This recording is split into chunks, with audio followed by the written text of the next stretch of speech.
Get through this,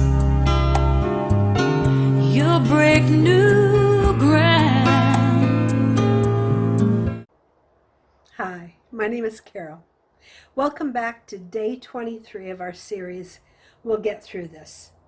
Today we'll consider the vocational health dimension of the holistic health wheel.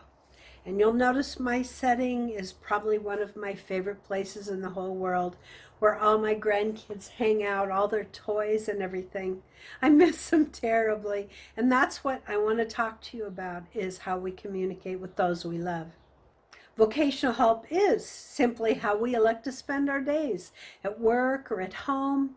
It's how we prioritize what's important to us. Right now, more than ever, we need to stay realistic about what lens we use to view each day. And this perspective becomes clear as we consider this text message I received yesterday. This conversation is between a child in school and her 80-some-year-old grandfather. And it goes like this. Grandpa, how old are you? Oh, I'm 81, dear. So does that mean you were alive during the coronavirus, Grandpa? Well, yes, I was. Wow, that must have been horrible, Grandpa. We were learning about that in school this week. They told us about how all the schools had closed and how mommies and daddies couldn't go to work, so they didn't have much money to do things. They said they weren't allowed to go and visit their friends or their family, and they couldn't go anywhere. They told us that the shops and stores ran out of lots of stuff, so you couldn't buy stuff like bread and flour and toilet paper. They said that summer holidays were canceled, and they told us about all those thousands of people that got very sick and who died. They explained how hard all the doctors and nurses and all the essential workers had to work, and that lots of them got sick too and died. Papa, that must have been horrible. Well, that is correct, said Papa. And I know that because I read about it when I got older. But to tell you the truth, I remember it differently. I remember playing in the garden for hours with Mommy and Daddy and having picnics outside and lots of barbecues. I remember making things and fishing with my daddy and baking with my mommy. I remember making forts and learning how to do handstands and backflips.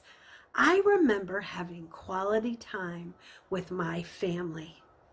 I remember Mommy's favorite words became, "Hey, I've got an idea," rather than, maybe later tomorrow, I'm a bit busy.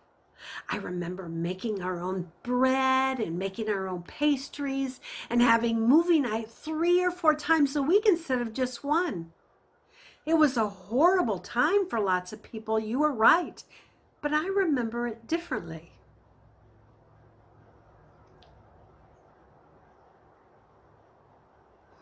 Sorry, this still chokes me up.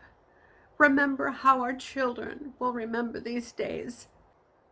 Be in control of the memories that they're creating right now, so that through all this awful headline and emotional stories for so many that they will be able to read about in the future, they can remember the happy times.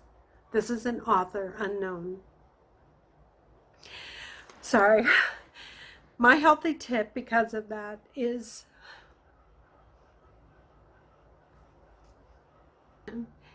for you to envision how will you discuss the pandemic to someone in 20 years. What do you hope you will say, and to whom might you be saying it? What does this reflect how you are currently spending your time? Does this make you want to change the way you spend a particular day? Lydia's healthy tip is to learn something today. It doesn't need to be big.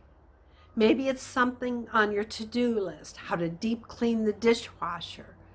Perhaps it's something from work, a professional development course you don't have time for under the normal days.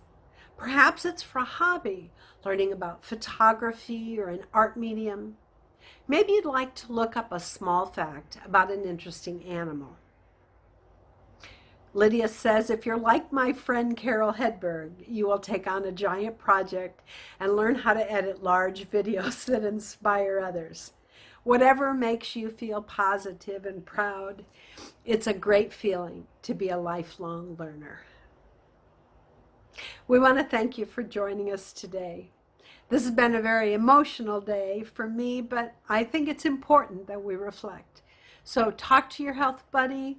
Let us know how you're thinking, and we'll see you tomorrow. Bye-bye. You get through this. You'll break new